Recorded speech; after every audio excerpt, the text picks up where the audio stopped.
Bismillah ar-Rahman ar-Rahim. Chers amis, chers collègues, chers étudiants, chers résidents, donc nous continuons avec notre cycle de formation en cardiologie, les rencontres de la cardiologie à deux. Aujourd'hui, nous sommes le 13 janvier 2025 et nous avons le plaisir d'avoir avec nous un de nos anciens élèves, le docteur Yahya Belouche, qui est actuellement cardiologue interventionnel au CHU de Brest, et qui va nous parler un petit peu de l'intérêt du scanner dans tout ce qui est un petit peu cardiologie interventionnelle et comme le pavé, etc. Donc, c'est le docteur Kara qui va un petit peu modérer. Mohamed, à toi la parole. Je te cède la parole, Mohamed. Donc, tu diriges un petit peu ce meeting qui va durer 1 heure, Inch'Allah. À toi la parole, Mohamed. Salam alaikum, c'est khair. Bon, je passe directement la parole à Yahya Belouche pour ceux qui ne le connaissent pas. C'est un ancien résident chez nous. Il est actuellement en France. Il fait il fait de la cardiologie interventionnelle, bien sûr, et il s'intéresse beaucoup au scanner cardiaque, au coroscanner, etc. Donc, à toi, Yahya, la parole et merci encore une fois. Merci beaucoup, salam alaikum pour tous. Je vous remercie beaucoup pour cette chance de vous parler de cet outil qui est le scanner cardiaque qui actuellement devient de plus en plus indiqué, de plus en plus impliqué aussi dans la prise en charge globalement de nos patients. Partage ton écran, partage ton écran. Très bien, je fais ça tout de suite. Alors, tac. Très bien. Voilà, donc d'abord, ouais, je réitère, donc je vous remercie tous pour être là. Donc, je parle dans cette présentation de l'utilité du scanner cardiaque dans la planification des procédures des procédures en cardiologie interventionnelle. Comme je dis, donc, en fait, cette philosophie d'utilisation du scanner est apparue pour la première fois de façon massive dans l'étude SHIFT, dans l'étude Ischemia du professeur Marron, en fait, où le scanner est utilisé pour la première fois en fait, pour screener les patients qui sont coronaropathes et exclure de l'étude les patients à haut risque ischémique. Chose qui pas habituelle jusque-là, parce que le scanner, comme vous le savez, est utilisé dans les guidelines pour la population à bas et à risque intermédiaire pour éliminer la coronaropathie. Donc, c'était la première utilisation du scanner en fait dans une étude pour exclure ces patients-là. Donc, ceci dit, je tiens quand même à souligner que le but du scanner cardiaque n'est pas de remplacer la coronarographie, parce que la coronarographie reste à l'heure actuelle l'examen le gold standard pour la détection anatomique des lésions coronaires. D'ailleurs, quelques études, quelques méta-analyses ont essayé de faire une corrélation enfin, de performance, une mesure de performance entre les deux examens. Et malgré la jeune population dans cette méta-analyse, qui bien sûr s'est axée sur une population des patients de 60 ans, le scanner s'est avéré non supérieur à la coronarographie dans la détection de la coronaropathie et la prévention des événements ischémiques, malgré que, enfin, quel que soit bien sûr le niveau de risque des patients. Donc, je tiens justement à préciser que le but de cette présentation, c'est de souligner le rôle complémentaire du scanner et non pas son rôle de remplacement qui actuellement, enfin, où on n'a pas vraiment de data là-dessus. Donc, dans les guidelines, comme vous le savez, le scanner, il occupe une place prépondérante dans plutôt les étages de risque modéré et bas risque pour surtout éliminer la coronaropathie. Donc, soit comme examen de première ligne ou comme un examen de deuxième ligne sur, par exemple, un test d'ischémie qui reste non concluant. Donc, ainsi, cette dimension d'utilisation du scanner dans la planification des procédures interventionnelles est apparue dans les guidelines de 2024, justement, quand euh, chez les patients qui bénéficient d'un scanner, on détecte des caractéristiques de haut risque. Haut risque au scan, ça veut dire un patient qui manifeste une sténose qui est supérieure à 70% dans un tronc proximal, genre IVA coronaire droite ou CX, ou bien une lésion supérieure à 50% au niveau du tronc. C'est là où, en fait, on fait un saut direct, sans test d'ischémie, du coroscan directement vers la table de coronarographie. Donc pourquoi on est censé en fait connaître le scanner? Pourquoi le scanner pourquoi le cardiologue doit s'intéresser au scanner? En fait, parce que sur nos tables de coronarographie et sur nos tables de procédure, on aura de plus en plus de patients qui bénéficient de scanners cardiaques. D'ailleurs, il y a une étude parisienne qui est multicentrique par l'équipe du professeur Beverelli, en fait, qui a fait un état des lieux des patients reçus dans le cadre des coronarographies électives programmées pour essayer de comprendre un peu les différents motifs. Et à notre surprise, ça c'est sur les dernières 5 ans, on a quand même une majoration de pourcentage des patients en fait, qui sont sur la table de coro parce qu'ils ont eu un scanner. Donc, par exemple, chez les patients qui ont une coro anormale, on a quand même au moins 30% des patients qui ont eu un scan avant. Ainsi, chez la population qui ont des coronaropathies à caractéristiques à haut risque ischémique, on a quand même 60% qui ont eu déjà un scanner avant. Donc, en fait, avoir déjà un scanner avant, ça veut dire avoir des données avant, et ce qui nous permettra non seulement de détecter la maladie, mais aussi d'optimiser et d'utiliser ces données pour optimiser nos résultats. Donc, le scanner, évidemment, il permet un meilleur tri que les tests d'ischémie chez la population à haut risque par rapport aux caractéristiques de la maladie. On assiste à une amélioration de la résolution temporospatiale des scanners avec l'amélioration des capteurs, l'optimisation des rayons et l'utilisation, bien sûr, des drogues bradycardisantes et vasodilatatrices, parce que là, aujourd'hui, on est sur des voxels à 0,6, 0,6, 0,6. Ce qui, quand même, pour vous donner un ordre d'idée, un pixel de Kuro, il est à peu près à 0,25 mm. Donc, on est quand même à un rapport 1,3 qui reste quand même correct pour les troncs proximaux au-delà de 2,5 mm de diamètre d'artère.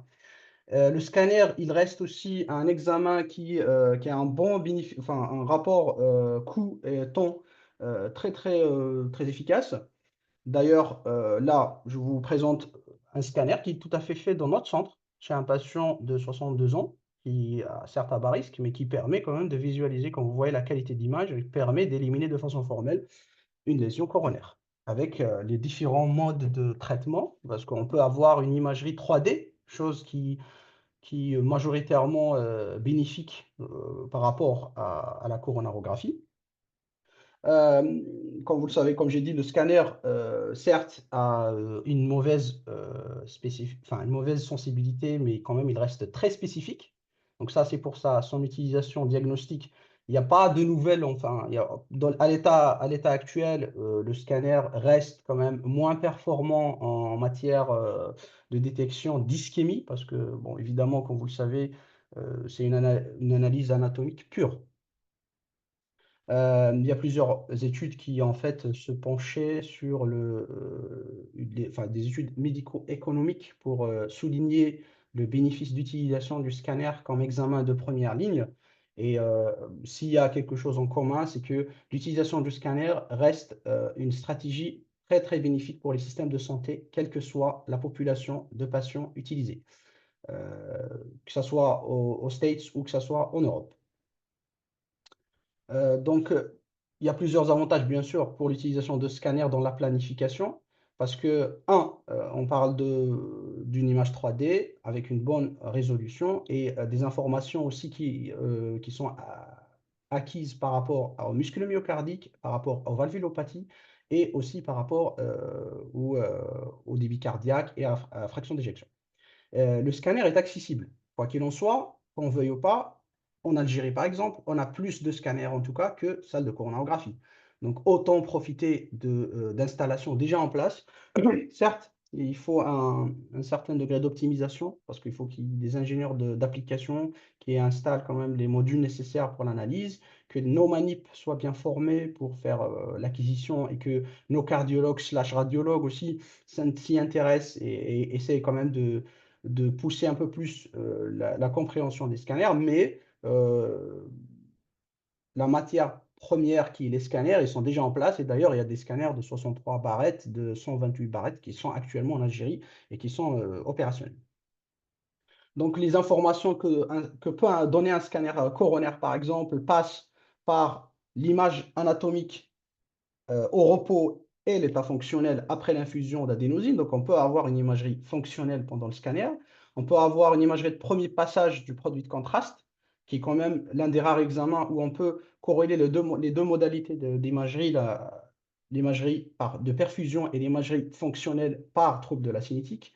On peut évaluer la viabilité au scanner aussi, tout comme en IRM, même si bon, la facture d'irradiation est un peu plus salée, parce que c'est des protocoles extrêmement irradiants, donc ça rajoute sur la dose cumulée à peu près 30 à 40%. Ce n'est pas d'usage courant pour le moment. Et comme le soulignait bien le professeur Benkhadda tout à l'heure, il y a maintenant la notion de FFRCT, c'est l'utilisation de l'imagerie anatomique pour simuler les flux à travers les artères pour prédire le risque d'ischémie. Donc tout ça, en fait, a fait que le scanner qui était jusque-là, bien sûr, utilisé pour les bas risques et les risques intermédiaires, qui a sauté un pas de plus, et donc il était plus impliqué maintenant dans les décisions de revascularisation dans un premier temps et dans la planification. Et là, on passe par exemple, dans ce travail de professeur Service, où on a des scanners qui peuvent aujourd'hui nous guider par rapport aussi à la modalité de revascularisation en fonction d'un syntaxe, d'un équivalent d'un syntaxe fonctionnel anatomique et en fonction aussi de simulation d'ATC. On peut simuler une ATC par voie virtuelle. Dans un autre volet, dans un volet de recherche, on peut utiliser aussi l'image de scanner pour la caractérisation des plaques parce que, comme vous le savez, la densitométrie et la spectrométrie permettent aussi de caractériser la nature des plaques entre calcification, hypodensité lipidique et corps nécrotique.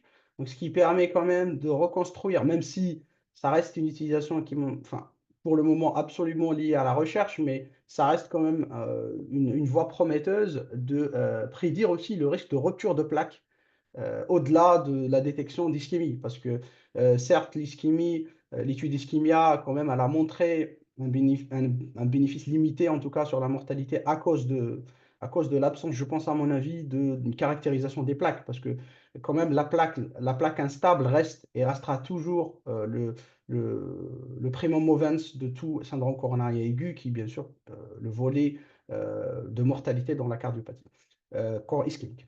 On peut aussi, en utilisant ces images, analyser le wall shear stress qui est aussi associé à l'évolutivité des plaques, dans un premier temps, aux dysfonctions microcirculatoires. Et d'ailleurs, vous avez vu la dernière fois, avec mon collègue, l'ANOCA, dans les ANOCA, on arrive quand même à analyser avec le Coroventis et le guide de pression, avec le Reflow, on peut faire de l'IMR et de la CMR, de la CFR. En fait, le shear stress est mieux corrélé avec le risque de rupture de plaque que ces deux marqueurs. Et là, on pourra passer carrément dans le sci-fi. Le scanner aujourd'hui, il permet aussi en fait d'étudier les modalités évolutives d'une plaque chez un patient dans le temps.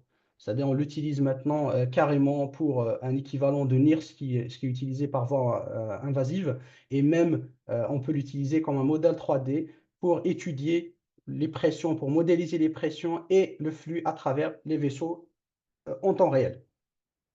Donc, la caractéristique, enfin, l'acquisition en tout cas 3D, ça permet une meilleure visualisation des artères et déjà les incidences aussi angiographiques qu'on utilise pour l'angioplastie peuvent être sélectionnés en fonction de rendu 3D. Mieux comprendre les mécanismes physiopathologiques de la maladie coronaire, son évolution et les traitements qu'on peut proposer.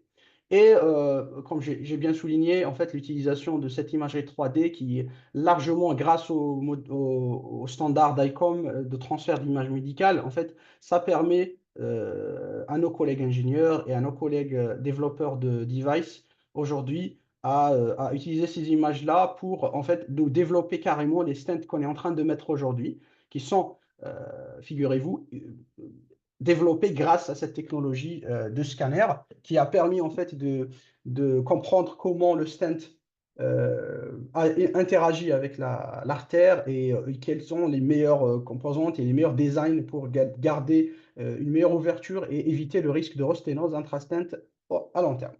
Donc, ainsi, un scanner, donc un cardiologue interventionnel, actuellement, va se retrouver face à des scanners de plus en plus.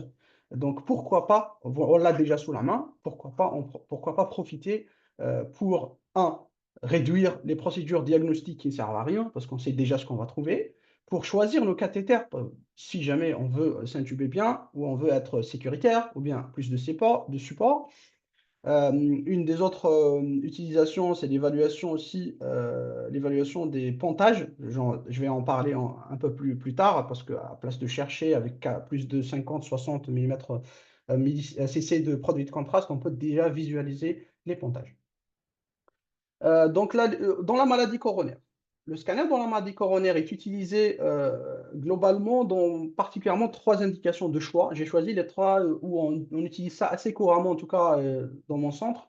On utilise ça souvent dans les lésions ostiales et les lésions du tronc commun.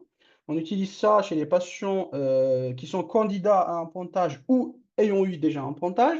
Et l'utilisation un peu nouvelle, un peu cutting edge, c'est l'utilisation chez les patients qui sont porteurs de CTO. Chez les patients qui ont une lésion ostiale, en fait, le scanner cardiaque, il permet, de par de son résolution spatiale, une très bonne caractérisation de la plaque ostiale, qui nous permet de différencier la nature calcifiée et non calcifiée de la lésion. Ça nous permet d'optimiser le placement de notre stent et notre flaring, parce qu'il faut un ballon de flaring aussi pour maintenir l'ouverture et créer une structure conique. La planification de la procédure, vous allez voir sur l'exemple que je vous montrais, est vachement très très bien améliorée par le biais de ce scanner. Et même, j'irai plus loin pour dire qu'aujourd'hui, un scanner bien fait sur une lésion d'un tronc commun qui fait au moins 4 ou 4,5, ça suffit largement et ça remplace carrément l'IVUS. Bon, même si c'est culotté un peu, mais si aujourd'hui, avec la résolution spatiale qu'on a, on peut faire ça. Alors, ça, c'est un travail du professeur Coussin à Marie-Lalande, qui, en fait, dans cette indication, proposait l'utilisation du scanner cardiaque. En fait, on se rend compte que un scanner cardiaque utilisé pour l'analyse de lésions ostiales, il donne une meilleure, en tout cas, analyse anatomique des lésions ostiales et il diminue le produit de contraste et il nous permet même de mieux planifier notre stratégie. Et là, vous voyez quelques exemples. Là, par exemple, vous avez un patient qui a une plaque calcifiée. Donc là, enfin, avec le backflow, on n'arrive pas trop à voir, mais là, on voit très bien qu'il s'agit d'une plaque calcifiée qui est sténosante. Là, par exemple, c'est une plaque qui est hypodense, mais qui n'est pas significative chez ce patient et qui est porteur en apparence d'une lésion ostiale, mais finalement, en fait, qui s'est avéré être juste un spasme sur le cathétérisme. Là, par exemple, on parle d'un patient qui est porteur, pareil, d'une sténose qui est apparemment significative, mais qui finalement, sur une incidence pas significative, mais sur une autre, extrêmement sténosante, à 99%, mais de nature hypodense.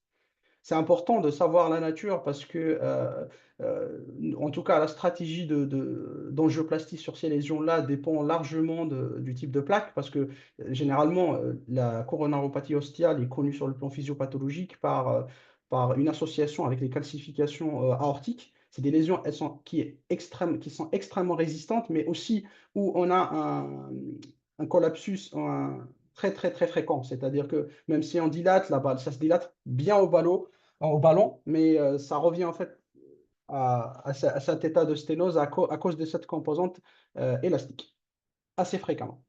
Donc ça, c'est un véritable cas que j'ai fait dans notre centre d'ailleurs. J'ai une patiente qui a bénéficié d'un scanner dans le cadre de recherche d'ischémie. Elle a 68 ans, si je ne me trompe pas. Donc on fait la coronarographie avec un cathéter diagnostique GL35. Vous voyez là, ça semble un petit peu serré, mais enfin, on ne peut pas trop dire parce qu'il y a quand même une image hétérogène. Donc l'analyse du scanner a permis justement de trouver là, quand vous voyez, une sténose qui est serrée, mais qui est calcifiée de l'ostium sur en fait, sur une calcification qui s'extend à partir de l'aorte. Et c'est pour ça, et c'est là où je dis que c'est important quand même de savoir cette notion-là. Ce qui nous a permis, en fait, avant de mettre un stent, de dilater avec un ballon, avec un shockwave 4-5C2+, on a délivré 100 runs de thérapie, ce qui a permis par la suite de mettre un stent dans de bonnes conditions. C'est un Megatron 5.0 et on l'a flairé avec un flower balloon et le résultat final était satisfaisant.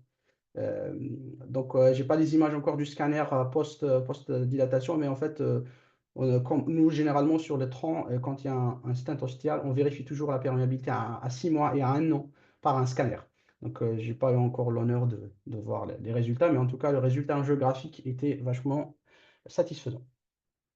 Chez les patients porteurs porteurs de pontage ou les patients candidats à un pontage, le scanner cardiaque, il permet une évaluation large et complète de l'anatomie du patient, que ce soit à l'étage de choix de pont ou à l'étage d'évaluation des origines des pontages qui sont déjà en place. Il est très bon dans la détection des sténoses et des thromboses des stents veineux parce que le diamètre des veines saphènes est généralement supérieur à 5 mm.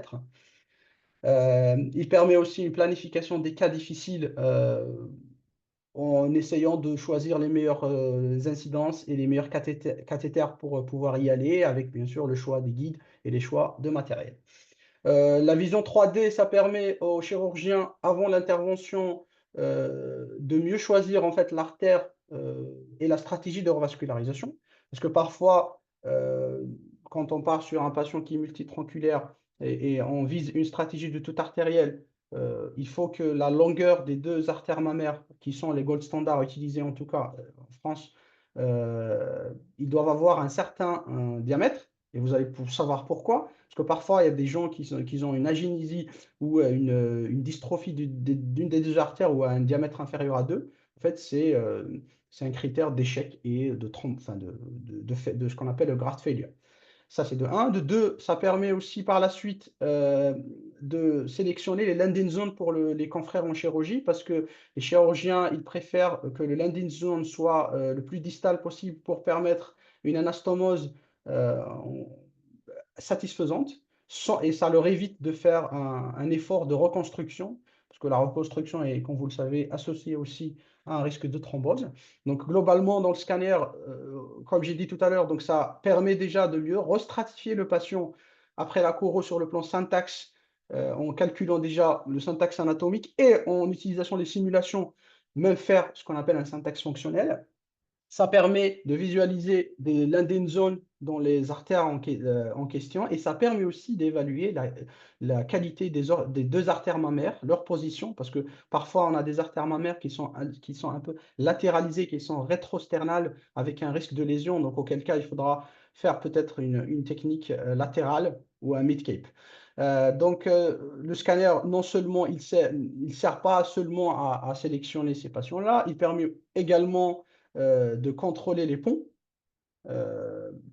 chose qui est mise en avant par l'étude Bypass CTCA. En fait, c'est une étude qui s'est intéressée à ces patients-là qui sont déjà pontés, qui, pour une raison X, dyspnée ou encore, devaient bénéficier d'une angiographie. Donc, a été randomisée à deux populations, une population qui a eu un scanner avant la choro et une population qui a eu une choro d'emblée. Et je souligne que ces patients-là, on a eu tout leur compte rendu. Donc, les comptes rendus étaient disponibles avant de faire la coronarographie.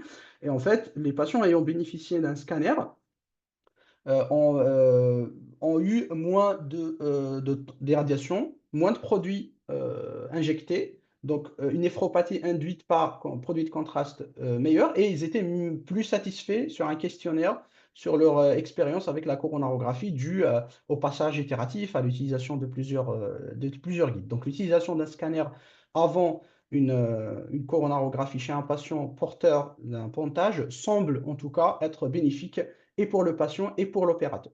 Donc ainsi, ça nous permet non seulement, comme j'ai dit, de sélectionner le pontage, mais ça nous permet aussi de vérifier la patence de ces pontages-là. Donc en faisant une séquence du scanner, on peut analyser, comme vous le voyez ici, en fait, les rapports anatomiques de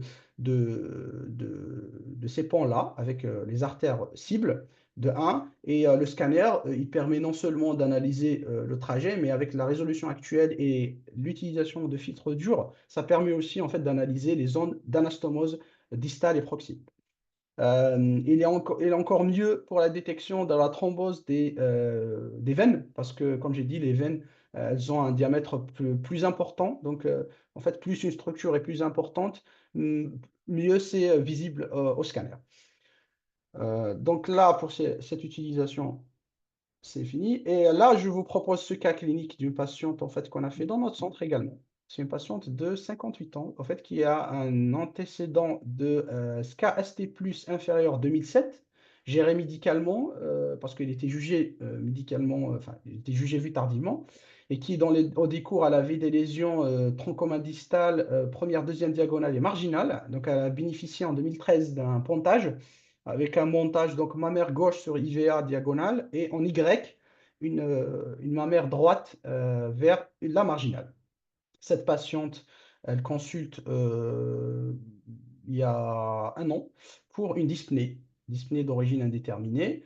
Elle a eu un test d'ischémie, donc c'était une scintigraphie SPECT au Rapiscan, parce qu'elle était asthmatique, et en fait, il n'y a pas d'argument en faveur d'une ischémie, malgré la CTO que vous voyez sur la CD. Bien sûr, il y a une séquelle, 3 segments sur 17 en inféro-septal. Du coup, là, la discussion médico-chère devant cet aspect de coraux là qu'on a fait, c'était il faut faire quelque chose parce que visiblement la lésion sur le tronc commun est serrée. Mais on n'arrivait pas en fait de savoir, il s'agit d'une chirurgie rédux, il n'y a pas d'autres gestes certes, mais la patiente a bénéficié après, dans le cadre d'un cancer du sein, d'une irradiation. Il y avait des calcifications, ce n'était pas une aorte porcelaine, mais c'était quand même un risque opératoire prohibitif. Donc on devait vraiment être sûr que cette patiente-là est coronarée, enfin, il y avait quand même de l'ischémie. Donc, ce qu'on avait fait, enfin, on a fait cette cour-là, comme vous l'avez vu. Et là, vous voyez le pontage, c'est la mammaire gauche qui a été injectée. Bien sûr, je rappelle qu'il s'agit d'un Y, donc normalement, on devait voir aussi la droite, mais vous voyez le flux sur la gauche n'était pas très encourageant. Donc, résultat des courses, on est devant une patiente qui a un CTO de la CD sur le segment moyen. On a une mammaire droite qui est bouchée complètement, qui devait arriver là, comme vous voyez sur ce schéma-là, sur cette marginale. Et on avait une mammaire gauche qui était en kissing sur la diagonale IVA, qui en fait, avec un flux très très réduit. On ne comprenait pas trop cette anatomie. Donc, en discutant à l'équipe, avec l'équipe, là, on a décidé de faire une analyse FFR, tout simplement sur réseau natif, pour essayer de comprendre un peu les mécanismes. Et à notre surprise, cette patiente, elle avait aucune FFR positive.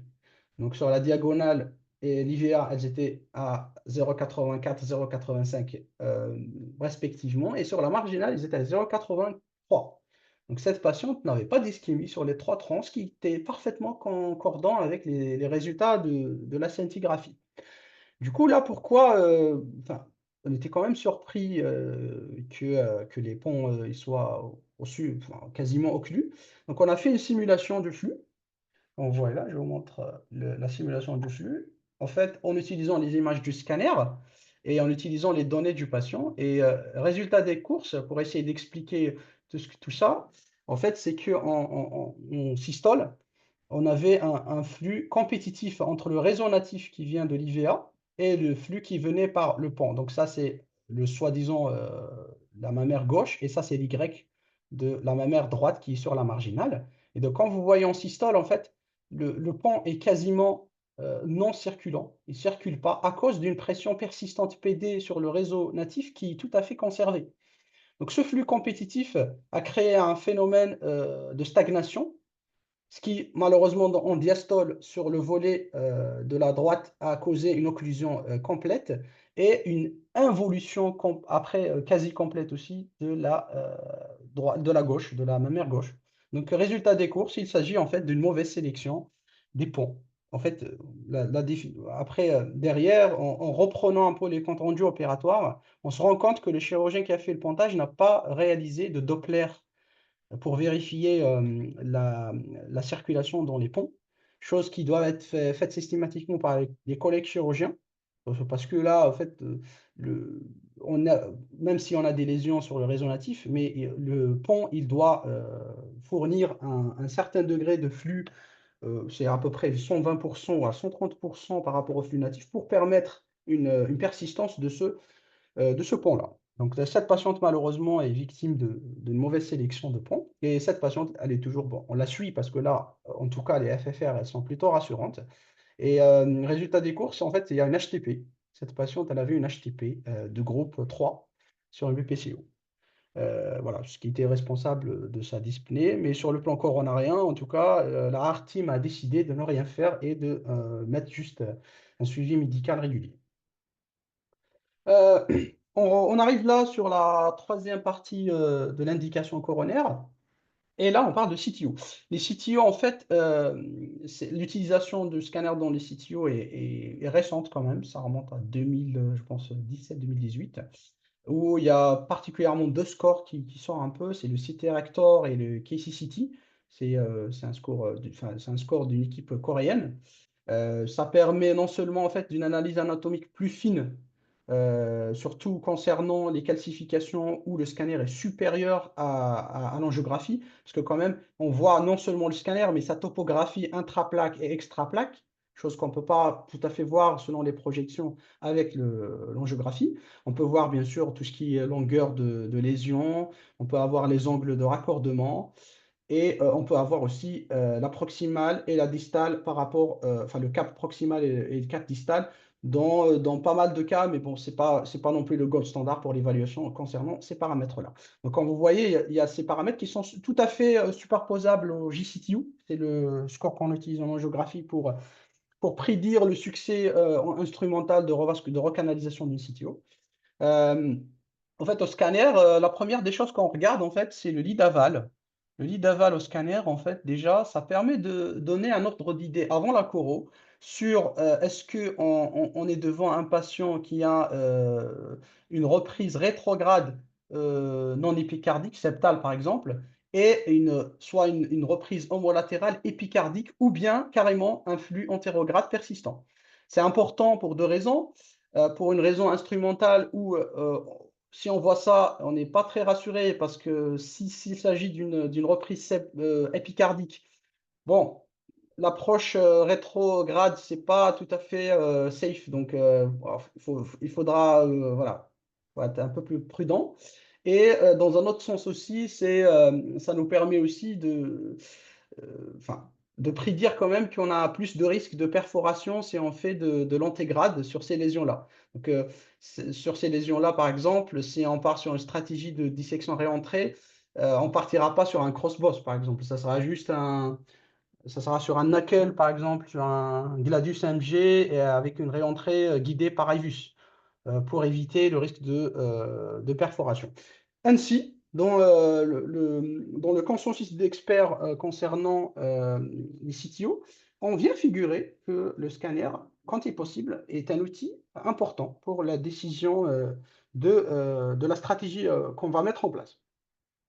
L'une des données les plus importantes qu'on regarde d'ailleurs par le biais du curve d'MPR, c'est en fait la topographie des calcifications dans le cap proximal et en intraplaque, au milieu de la plaque. Donc en fait là, on a globalement, on a le full moon. Ça, c'est la catastrophe générale. Ça, la stratégie de wire escalation anti-grade, ça ne sert à rien en fait. Ça, même si tu fais un Gaia third ou ce que tu veux, mais ça ne va pas passer parce que la plaque est calcifiée complètement. Donc, on part d'emblée dans ces morphologies de full moon sur une stratégie de dissection réentrée. Souvent, quand tu as beaucoup de calcif, tu peux utiliser un cross-boss safely parce que tu as quand même l'armature qui protège contre la perforation. Mais la réentrée, quand la lésion est longue, est très laborieuse Et on est souvent aussi obligé à utiliser un stingray pour orienter notre réentrée. Quand il s'agit d'une morphologie en RIN, ça, en fait, c'est l'une des rares indications à prendre d'emblée des guides durs, Astato ou même Confianza Pro d'emblée pour ponctionner. Parce que là, en fait, c'est comme exactement comme les Rostenosa intrastent. Le risque de perforation est quasi nul parce que vous avez une armature complète. On peut même utiliser parfois le crossboss qui était décrit dans cette indication pour faire du vraie lumière à vraie lumière, ce qui confère quand même un success rate d'une stratégie antérograde assez élevé. Par la suite, on a les autres types où on peut avoir le wire escalation, commencer par un petit fil d'air pour titiller un petit peu et puis monter petit à petit pour utiliser après les guides les plus forts. Là, c'est un exemple. C'est une CTO, c'est une JCTO 2, donc un peu longue, avec un Bundy qui est inférieur à 45 degrés. Et là, wire escalation, vous voyez comme la nature de la plaque, là, elle est hypodense. Donc, c'est tout à fait. Et le fil d'air a largement fait le boulot et ça n'a pas pris plus de 30 minutes pour dépasser la lésion. Là, par contre, bon, ça, c'est une autre paire de manches. Donc, ça, c'est une CTO sur une CD enfin, para-ostiale, pour ne pas dire autre chose. Et là, en fait, c'était malheureusement, on était obligé d'utiliser, après un cross-boss, d'utiliser une stratégie d'investissement dans un premier temps, donc en bail-out. Parce que même si le cross-boss est passé, on a mis un guide, donc c'est un cyan blue qu'on a mis au fond. Mais en fait, rien n'a pas pu passer des gros ballons pour mettre les stents derrière. Donc, ça a fini par un investment en mettant des ballons de néon de 1,25 et de 1,0 et de dilater tout ça. Donc, on a fait en stratégie de stage. On va la contrôler dans 3 mois pour voir si ça a marché ou pas. Ainsi, donc, dans l'indication coronaire, donc, comme j'ai dit, le scanner il permet non seulement de voir les anomalies de la cinétique, il permet aussi de caractériser la plaque, donc l'hypodensité, et faire ce qu'on appelle de l'histologie virtuelle. Il permet ainsi de regarder aussi les origines des artères, parce que parfois on a des anomalies de naissance. Et il nous permet de choisir mieux le guiding cathéter pour faire l'angioplastie. Et il permet aussi d'étudier, comme je disais, le caractère fonctionnel de la lésion, est-ce qu'il est important ou pas, le wall shear stress et les lésions aussi, les lésions successives. D'ailleurs, là récemment, il y a 12 mois, il y a une nouvelle étude qui est gérée par le professeur Colette de l'équipe d'Alst en Belgique, là, pour l'utilité du scanner cardiaque dans le guidage des gestes PCI, avec, en randomisé versus une stratégie par IVUS et avec un MACE comme un primary endpoint. Il est en cours de recrutement, donc on se projette sur 2026 pour les résultats éventuels. Maintenant, on passe sur le deuxième volet, le volet d'utilité du scanner cardiaque dans ta vie. Donc, on commence par d'emblée, la première des choses, c'est l'accès fémoral et le trajet iliofémoral. Comme vous le savez, on fait pendant le scanner, en fait, on fait une boîte cardiaque et on fait après une hélice sur ce qu'on appelle le scanner point aortique. Ça permet de voir toute l'aorte de haut en bas. Donc, la première des choses qu'on regarde, en fait, c'est l'artère iliofémorale, son diamètre. On regarde également la profondeur de l'artère fémorale pour savoir si l'abord percutané est logique ou pas. Parce qu'au-delà d'une certaine épaisseur, surtout chez les patients obèses, généralement à peu près, on parle de 25 mm, ça devient très compliqué en fait d'aborder l'artère fémorale dans la bifurcation. C'est très douloureux pour le patient. Donc, une légère sédation, voire même un abord chirurgical par les collègues vasculaires nous permet de faire la procédure dans de meilleures conditions. On évalue également le niveau de la bifurcation fémorale par rapport à la tête fémorale pour 2 raisons, pour le choix de système de fermeture et pour savoir éventuellement aussi si on peut utiliser sinon la fémorale superficielle. Généralement, quand on a nous, généralement, dans mon centre, on utilise les plugs, donc c'est le Montac qu'on utilise de première intention. Mais quand on a des bifurcations hautes, on préfère utiliser un pre-closing par double prostyle, per close, parce que en fait, le déploiement du Manta sur des bifurcations hautes risque d'être très compromettant et ça augmente aussi le risque d'hématome rétro-péritonéal. Donc, la profondeur de la fémorale dans un premier temps. Dans un deuxième temps, le diamètre iliofémoral, qui pour nous, généralement, doit être supérieur à 6,5 pour faire des valves enfin, dans de bonnes conditions. Dans certains petits gabarits, on peut accepter du 5,5 pour faire ça. Et la troisième aussi donnée importante est le degré de calcification et de tortuosité. C'est important, la calcification est importante parce que en fait, plus une artère est rigide, plus elle est calcifiée, plus elle est rigide, donc elle accepte moins la dilatation liée au passage du système de délivrance de la valve. Et si jamais parfois on est obligé de passer par shockwave, par un ballon de shockwave pour préparer les lésions. Donc on est amené parfois, à cause de ces calcifications, à travailler déjà la voie d'abord, quand il n'y a pas bien sûr une voie contralatérale utilisable, à faire un ballon de shockwave pour permettre de passer les guides par la suite tranquillement. La deuxième chose, c'est la tortuosité. La tortuosité du carrefour iliofémoral est l'une des raisons principales de l'échec de l'arrivée des valves.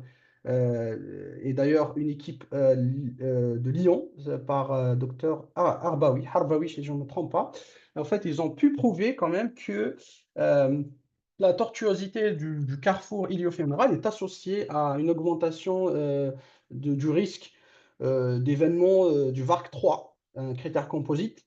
Donc, ainsi, si il y a bien sûr des paramètres à calculer, si on a un score qui est supérieur à peu près enfin, qui est inférieur à 3%, généralement, on a tendance à éviter la voie fémorale et opter pour une voie, dans mon centre, en fait, de la carotide et de la sous-clavulaire, mais par abord chirurgical sous anesthésie générale. Donc, sinon, parfois, dans les cas intermédiaires où on a une tortuosité intermédiaire, on a l'impression, on peut utiliser une technique de dual guide wire. On utilise un Lunderquist avec un emplatz de super sleeve à travers une multitorpèche où ça nous permet quand même de gérer cette tortuosité qui quand même reste rare. On parle à peu près de 10 à 15% de nos patients. La deuxième donnée que Scanner peut nous fournir, c'est l'état de l'aorte thoraco-abdominale. Donc, particulièrement le degré de charge lipidique et de présence de thrombus dans le trajet. Comme vous le savez, le TAVI est fait pour des patients de plus en plus âgés, des patients qui ont quand même des facteurs de risque où l'incidence de l'athérosclérose aortique est non négligeable. D'ailleurs, on peut le voir quand vous voyez dans cette étude de Marc Bonnet de l'équipe de Marseille qui retrouve 12% d'incidence de thrombus de l'aorte thoraco-abdominale chez les patients candidats à un TAVI. Avoir ces thrombus est un facteur prédictif d'événements, surtout cérébral. Donc, le scanner, il nous permet justement d'objectiver ces thrombis-là, de les évaluer. Généralement, donc, la conduite à tenir chez nous, on en a deux conduites à tenir. La première, c'est tout simplement changer de voie d'abord quand la charge est très importante. La deuxième, quand la charge est intermédiaire, on fait double intégration plaquettaire avec une anticoagulation pendant 1 mois, et puis on contrôle avec un deuxième scanner pour voir s'il y a une régression en quelqu'un, on y va. Sinon, on discute avec les chirurgiens vasculaires d'autres solutions, soit un abord autre, soit une sécurisation avec un... Alors, il y avait une discussion de mettre en place des vaches de protection sur les troncs supraortiques, mais ça est en cours pour le moment. Ce n'est pas remboursable en tout cas par la caisse d'assurance. Donc, pour le moment, on n'a pas encore plus de données par rapport à ça. Et la deuxième donnée, c'est l'aspect de l'aorte.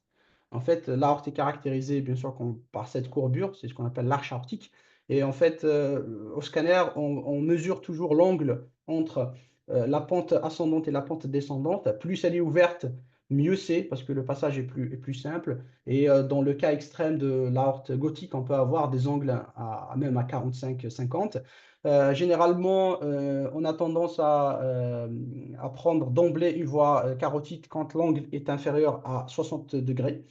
Sur les angles au-dessous de 90 degrés, on préfère utiliser des ballons, des self-expandable parce qu'ils ont un meilleur profil et elle épouse mieux les courbures. Au-delà de 100, on est tranquille, on utilise les trois. Ça nous permet également de voir l'état de calcification et la présence aussi de thrombus dans cette zone-là particulièrement. Ce qui est quand même rare, ça reste rare, mais quand même, ça nous permet quand même aussi de planifier mieux notre stratégie, soit par changer la bourse, soit pour l'utilisation d'un device de protection.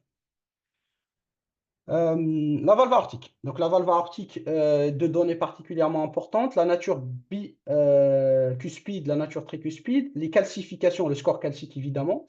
Nous, le score calcique il est utile pour nous pour décider ou pas de la prédilatation et même l'utilisation parfois d'une valve et pas d'autre, parce que généralement, au-delà de 4500, on a tendance quand même à prédilater.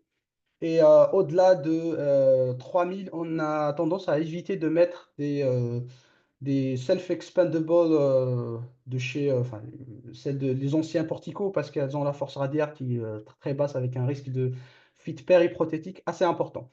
Et une deuxième donnée importante, c'est l'étendue des calcifications dans la chambre de chasse. Pour deux raisons, ça augmente le risque de rupture de l'anneau et ça augmente aussi le risque de BAV. Quand on a, comme là, comme vous le voyez ici, une calcification de la chambre de chasse, bon, dans ce cas-là, c'était plutôt vers la horte. Il y a un risque, on évite quand même de prédilater et on a tendance plutôt à post-dilater.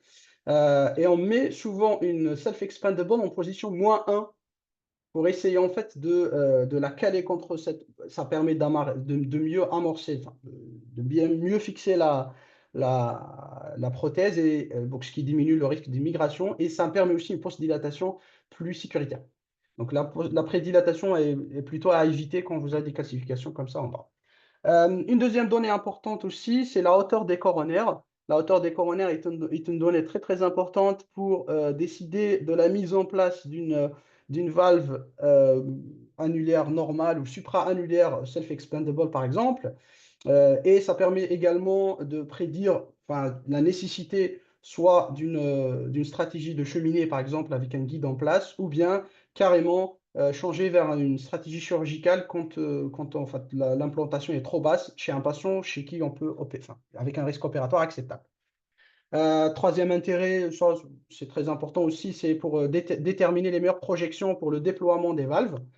Comme vous le savez, le débat éternel entre écoplanaire ou le cusp overlap. Donc, en tout cas, le scanner avec la reconstruction, le rendu en jeu, il permet en fait de dégager ces deux autres projections et on peut utiliser celle que vous voulez selon les habitudes de l'opérateur. Mention spéciale à l'utilité du scanner pour la détection des bourrelets sous-aortiques. C'est très important parce qu'on a des patients plus âgés qui sont exposés à l'hypertension artérielle depuis plus de 40 ans.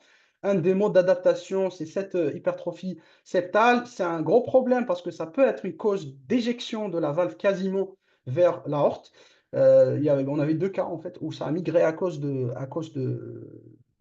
cette dynamique. Donc, l'une des solutions qu'on propose, d'ailleurs, le scan nous permet de le faire, c'est en fait de planifier une alcoolisation septale dans un premier temps, réévaluer derrière la régression et implanter derrière une valve, par contre, balloon expandable exclusivement, parce que c'est la seule qui permet en fait une implantation assez basse sans majoration du risque de pacemaker. Comme vous le savez, le sizing, c'est en utilisant les diamètres de l'annulus aortique. Souvent, pour la Sapiens, c'est la surface qui prime. Parfois, pour les volutes FX particulièrement, on utilise plutôt le périmètre. Pour la Portico, on utilise le diamètre moyen prépondérant. Ceci, bien sûr, il faut prendre en compte les trois paramètres. Généralement, on a une tendance à upsizer avec les volutes et à downsizer chez la Sapiens, sauf dans les petits gabarits. Donc en dessous, pour l'utilisation des plus petites valves, donc on a tendance plutôt à upsizer. Donc c'est un peu ça, c'est la règle générale de notre choix de valve. Le volet de détection de la coronaropathie, figurez-vous, quand on fait un scan aortique pour un TAVI, on voit aussi les artères coronaires. Est-ce que c'est utile, du coup, de faire une coronarographie en pré-TAVI chez un patient qui a déjà un scanner coronaire? Il y a un travail qui est fait par l'équipe de professeur Cuissé qui a en fait évalué la faisabilité et l'intérêt d'utiliser le scanner qui est déjà en place pour la détection de la choro. De façon surprenante quand même, il y a quand même plus de 70% des coronarographies faites chez ces patients-là qui pouvaient être évitées. Certes, il s'agit d'une étude rétrospective, pas randomisée, mais ça donne un état des lieux et ça donne une idée à peu près en fait sur une potentielle disparition de l'indication de Coro chez une bonne partie de nos patients. D'ailleurs, nous, dans notre centre, quand on fait un scanner pour article, il est analysé par un cardiologue. Et en cas d'une Coro, enfin, d'un Coroscan de bonne qualité, on ne fait pas de Coro parce que bon, ça ne sert à rien à adapter, enfin, à réinjecter un patient qui a plus de risque de développer une néphropathie et qui aura plus de rayons. Ainsi, en se basant sur tout ça, on dégage trois profils principalement enfin, de complexité technique du TAVI.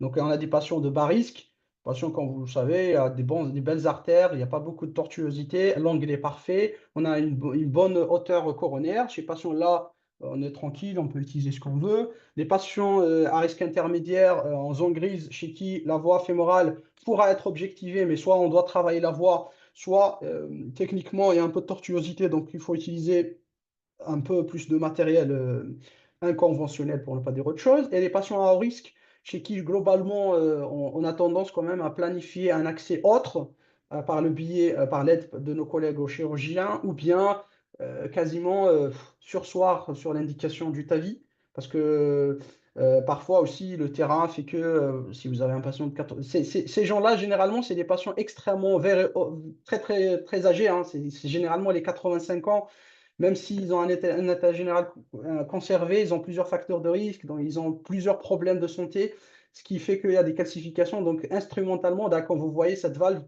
euh, enfin, globalement, c'est une recette pour désastre. On ne pourra pas déployer une valve sur ça et il ne pourra pas être opéré. Donc, c'est arrivé quand même de refuser des patients du TAVI, en tout cas. Malgré toutes les avancées qu'on a, on a encore une population qui peut être inéligible. Un mot rapide sur deux procédures particulièrement qu'on fait dans notre centre qui demandent beaucoup de scanners. La fermeture d'auricule, généralement une procédure qu'on fait pour les patients à haut risque hémorragique et qui ont une fibrillation atriale dans le cadre de prévention d'AVC.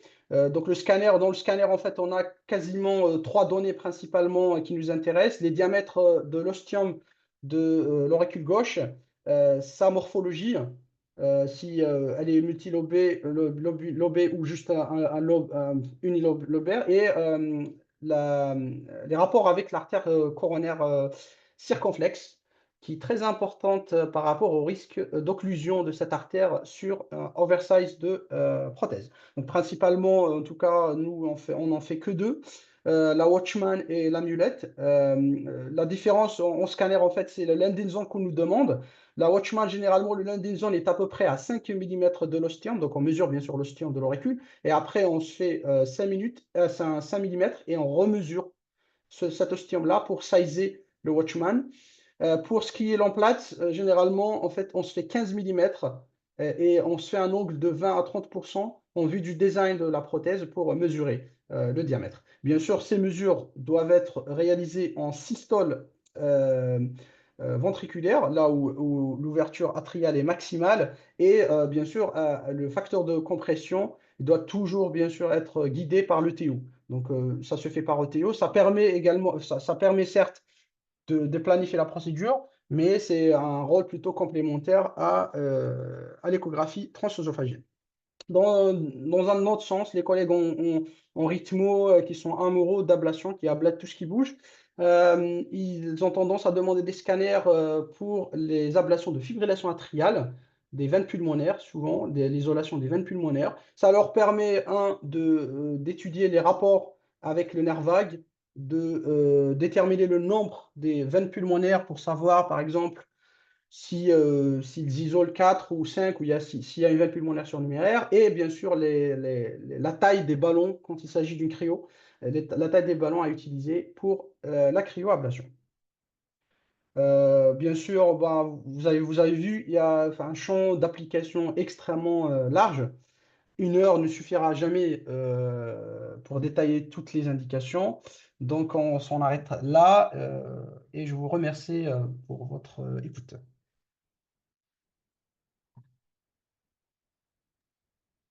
Merci Yahya pour cet exposé très brillant et complet concernant un outil qui prend de plus en plus de place dans la cardiologie générale et dans la cardiologie interventionnelle.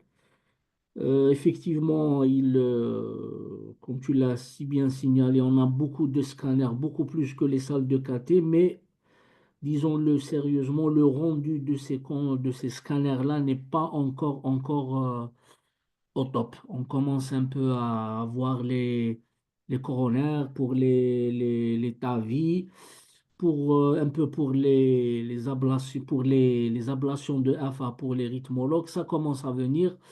On espère que ça va encore se développer. Bon, je pense qu'on a quelques minutes pour des questions. Si vous en avez, Azouz, Salem, Azaza, ben, faites signe et posez vos questions.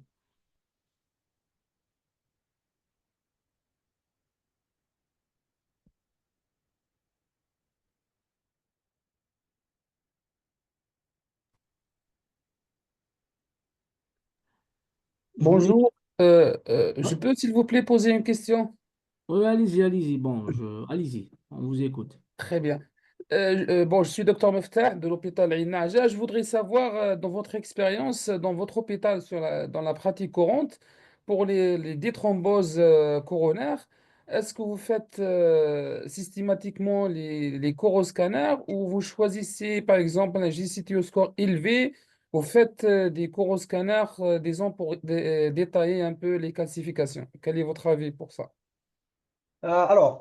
Généralement, le scanner, donc vous parlez par rapport au CTO, hein, c'est ça, hein, pour les CTO, pas pour les thromboses coronaires, vous dites, parce que vous avez dit thrombose coronaire.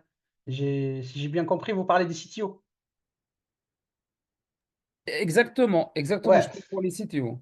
Ah oui, en effet. Alors, on fait un angiogramme. Sur l'angiogramme, on a beaucoup de calcifications. On fait systématiquement un scanner pour savoir la topographie de ces calcifications, pour augmenter en fait le bénéfice, enfin, les chances de succès instrumental. Donc, dès que il y a en fait, on a un algorithme dans la salle de cathétérisme qui permet de rehausser le calcium sans injection. Donc, on se fait une acquisition sans injection. À partir d'un certain seuil, on fait un scanner systématique pour toutes les CTO qui sont très calcifiés, ce qui permet en fait de gagner un gain de temps et un gain de matériel. Parce que ça ne sert à rien de partir sur une JCTO 7 avec un guide fil d'air alors que tu sais qu'il ne passe pas d'emblée. Il vaut mieux partir sur du matériel un peu plus élaboré. Donc, systématiquement, un scanner, oui. Merci, c'est gentil. Merci. Je vous en prie.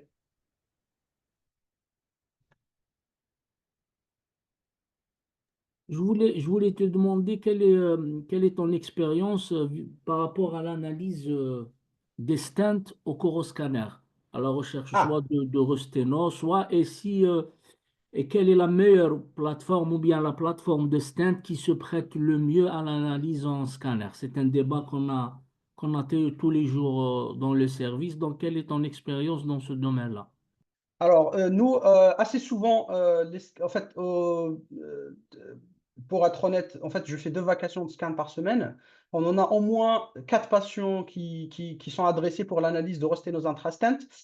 Généralement, ce que je dis, c'est le scanner, si vous avez un stent de plus de 3 mm et dans un segment proximal, c'est-à-dire IVA proximal, CD proximal, CX proximal, le scanner est un très bon examen quelle que soit la plateforme. La meilleure plateforme qui fait le moins de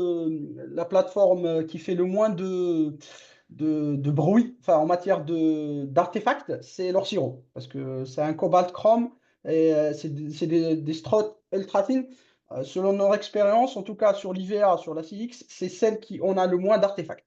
Le Mégatron pour les stents du tronc commun, ils sont très très bien visibles. Les Xience aussi, ils sont très bien analysables.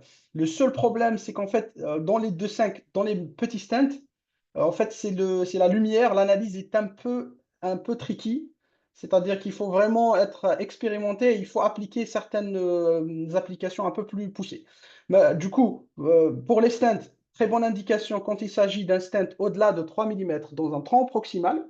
Euh, la plateforme, globalement, ce qu'on a remarqué qui fait le moins d'artefacts, c'est l'Orsiro, parce que tu as les struts qui sont, les mailles qui sont très petites, même si elles ne sont pas visibles, mais on diagnostique mieux le manque d'apposition. Le Mégatron, il est très bien visible pour le tronc commun. Et les deux, on utilise moi généralement le Synergy et le Xience. Ils sont très très bien aussi à partir d'un 3,25, ils sont bien analysables. Ça suffit largement pour répondre à la question, surtout quand il s'agit de stent ostial. Parce que le problème du stent ostial, quand vous le savez, c'est le risque de s'approcher avec le guiding, le déformer, surtout quand il est frais, il est nouveau. Enfin, excellent outil pour l'analyse des stats. Merci.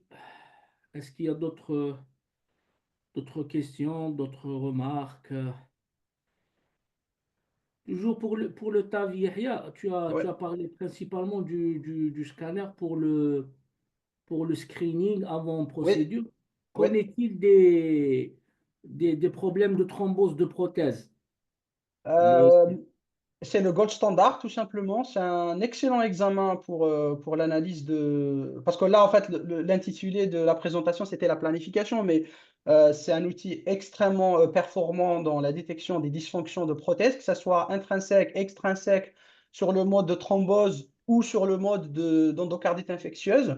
D'ailleurs, nous, dès qu'il y a une augmentation des gradients par rapport au gradient de sortie, qu'on ait une fièvre, une suspicion d'endocardite, on fait un scanner systématiquement en fait, ça marche très bien. Ça permet d'analyser les mailles de la prothèse. Ça permet d'analyser aussi les cusps, qui sont fines ou pas, leur dynamique d'ouverture. Parce que ce que je vous ai montré quand même des séquences dynamiques. Le scanner, maintenant, il permet, avec sa résolution temporale, en fait, de créer enfin, de voir en fait en dynamique en 4D, là où l'ouverture et la fermeture de la prothèse. C'est le gold standard en tout cas de détection de thrombose de stent.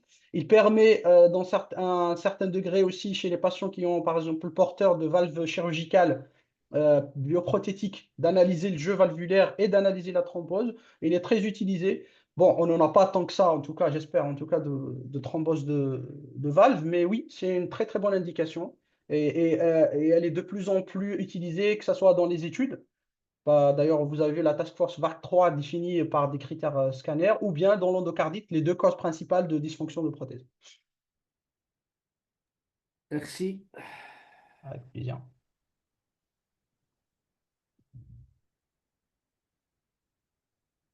Est-ce qu'il y a toujours d'autres questions? Est-ce que je pense que s'il n'y a pas d'autres questions, ben, on remercie l'invité Merci beaucoup. pour ce partage. On espère qu'il ne sera pas le dernier. Ben, Pareil, c'est toujours un plaisir hmm, de, d'aider, en tout cas, de ce qu'on peut. Oui, oui, bah, la collaboration, c'est toujours bien. C'est bien toujours un sûr, bien plaisir de sûr. partager. C'est l'esprit même.